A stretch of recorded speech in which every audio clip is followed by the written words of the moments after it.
much like Into the Woods, or In the Woods. Ah! Can't. I should be holding it. It's right behind me.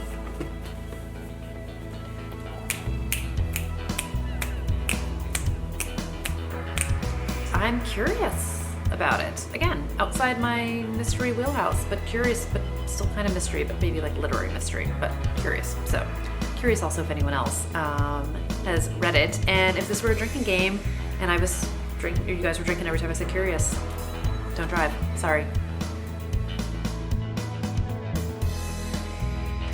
Hi everyone, it's Audrey and welcome back to Chapter and Converse. Today's video is going to be about a list of authors that I have never read before and kind of feel like I'm missing something. And well, I'm never one who like needs to follow the crowd or like needs to follow the hype.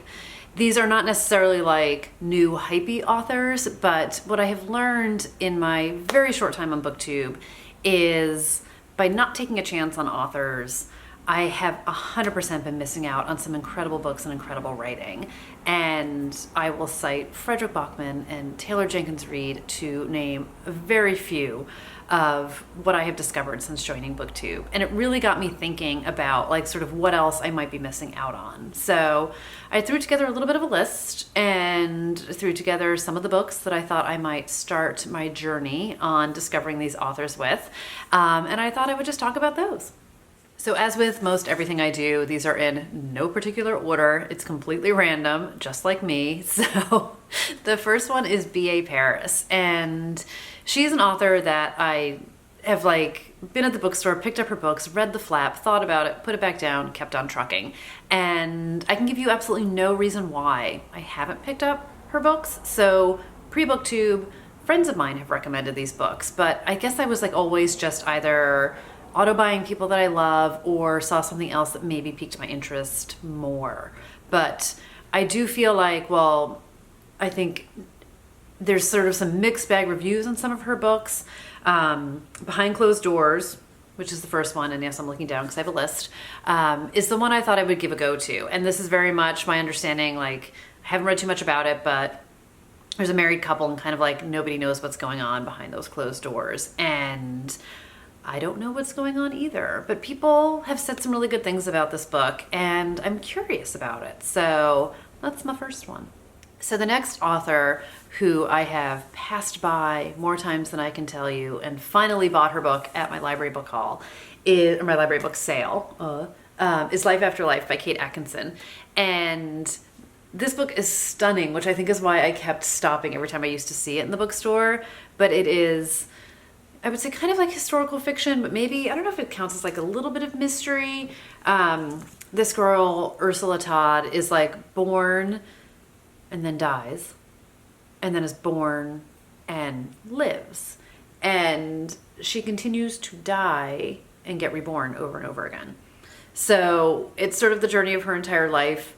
I don't know how many times she dies. I don't know what happens. I don't know anything other than sort of that, and that people say wonderful, wonderful things about this book and wonderful things about Kate Atkinson's writing.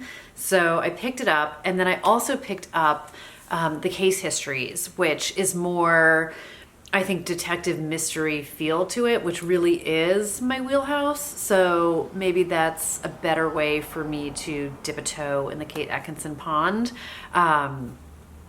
So I think I'm going to start with that one. This one is also huge, which scares me a lot. But Case Histories gets so much great sort of buzz too, and it's definitely, I don't know if it's on Prime or Netflix. They made it into a series too, and I don't know how authentic it is to the book, but I would love to read the books and then check out the series too, because I just love doing that also. Next up is Gilly Macmillan, and in particular the book I Know You Know, which I believe is her first book. And this is also in sort of the mystery thriller genre, and it has like a whole bunch of tropes that I love, which you have two murders, 20 years apart, where's the connection? You have the guy in the present day who was haunted by it because they were his friends. You have the detective who worked the case who is brought back in and has to open everything up because they find a connection between the two. And it sounds very much to me like reminiscent of In the Woods by Tana French. And I know Tana French is not for everyone, and I will admit, you know, I get it, but I also love her. But it's like, it's not like a fast devouring kind of thriller book. There's much more characterization to her books. I did read In the Woods, the first Dublin Murder Squad, which is what this sounds like. And I did pick up a few of her books in a long ago book outlet haul that I did. So I am going to continue with her. But this sounds really interesting. And the sort of the haunted guy who's friends, and I mean like emotionally haunted, it's not a ghost story. So he starts a podcast kind of talking about it. And after listening to Sadie, which had the podcast in it, which I like thoroughly enjoyed. I love this concept of the podcast in the book.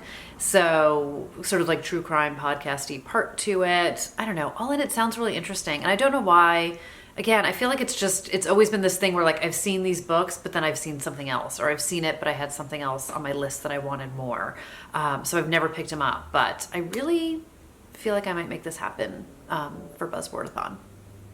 I've also never read Kristen Hanna, which shouldn't come as a surprise to anyone because again, I tend to live in a thriller contemporary world and historical fiction scares me a bit. And The Nightingale was everywhere and then other places. Like, I mean, you just could not escape this book. And people love it. People talk about it. People rave about it. People rave about her and her writing. And yeah, my FOMO's kicking in a little bit. So I don't know. What do you guys think? Do I need to be reading this? Am I missing something? Am I not missing something? Help. Tell me, please. Kristen Hanna. Need to know. Another one, which may sound moderately random, is Lee Child, who writes the Jack Reacher series. And he, again, is another one. I knew who Jack Reacher was, the Tom Cruise movies. I knew who Lee Child was. But when I went to Thriller Fest last summer for the first time, he was a huge part of it. He did kind of one of the interviews with Megan Abbott. He was very active in it. He was on different panels I saw. And as a person, I was so intrigued by him. And I mean, he's funny and he had great stories and he obviously tells great stories. He's a verbally great storyteller, just talking about his craft and his characters and even just, you know, interviewing people and him as a person I very much enjoyed. And I would say the Jack Reacher series could not be further away from something that I would gravitate towards, but I'm very curious to see Lee Child's writing. And after I met him, and I didn't really meet him, but I saw him a lot over those few days. I went deep down a rabbit hole on him and found a whole bunch of interviews on BookTube. And he's a riot, and whether he's like talking to Stephen King or talking to a group of people, he's just very fascinating to me. And his story, how he got published, all of it. Again, I've talked about this from a writing perspective as a writer. I'm so fascinated with the backstories of writers, and that is often enough to make me want to read certain authors. And he's one I want to read. And I haven't heard anyone really talk about his books or Jack Reacher in the BookTube that I've been watching. So again, if anybody reads these books or knows of them or has heard anything about them, let me know. Obviously it's a series, so I would start with the first one, but I think I might make this happen and really go a little out of my comfort zone. Diane Setterfield is another one who kind of kept crossing my path. Her book, Once Upon a River, has definitely been talked about on BookTube, but it's also gorgeous. So I felt like it was one of those books that I kept stopping to look at in the bookstore, but then just didn't do anything with it.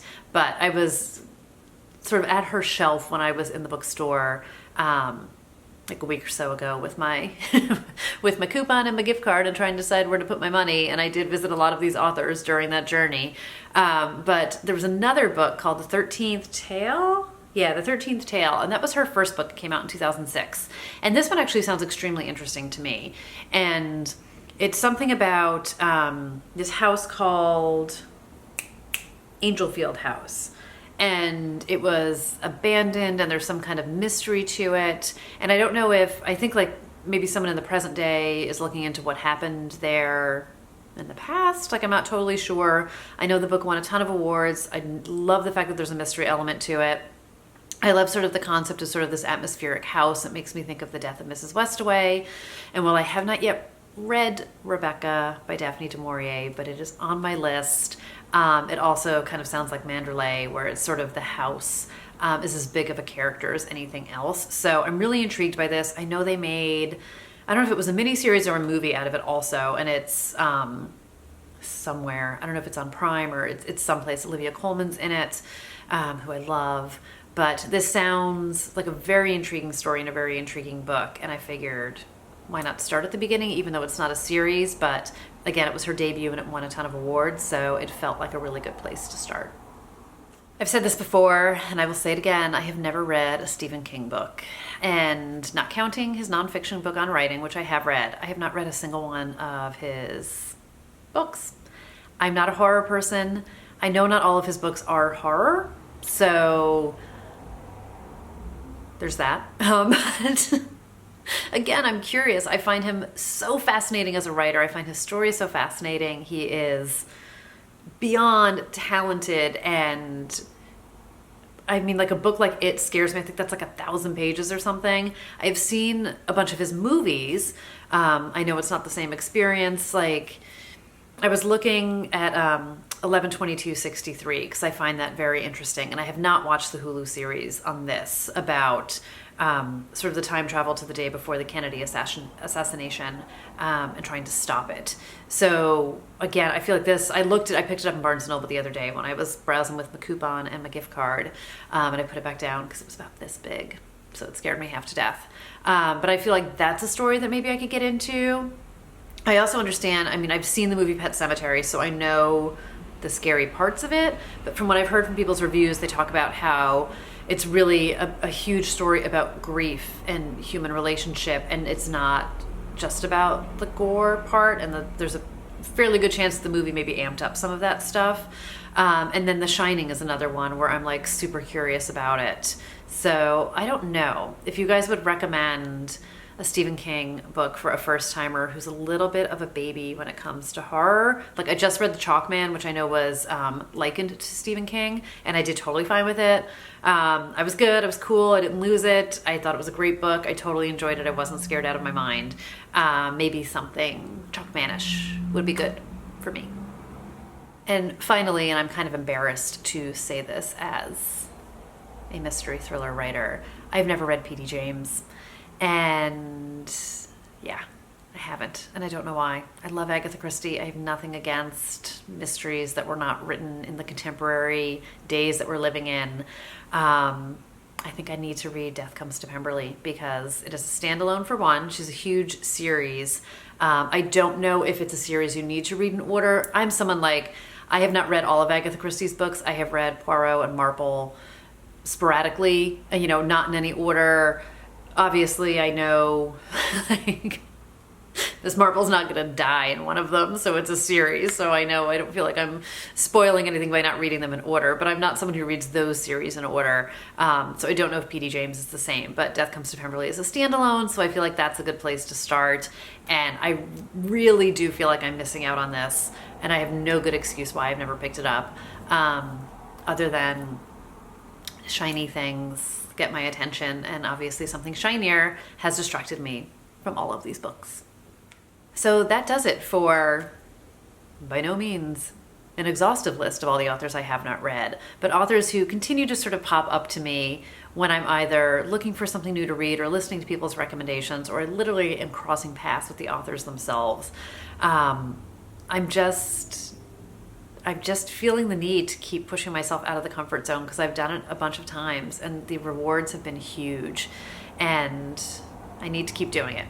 So that is my plan. That is my goal. No timeline ever. No specific one I want to read first. I'm the moodiest mood reader ever.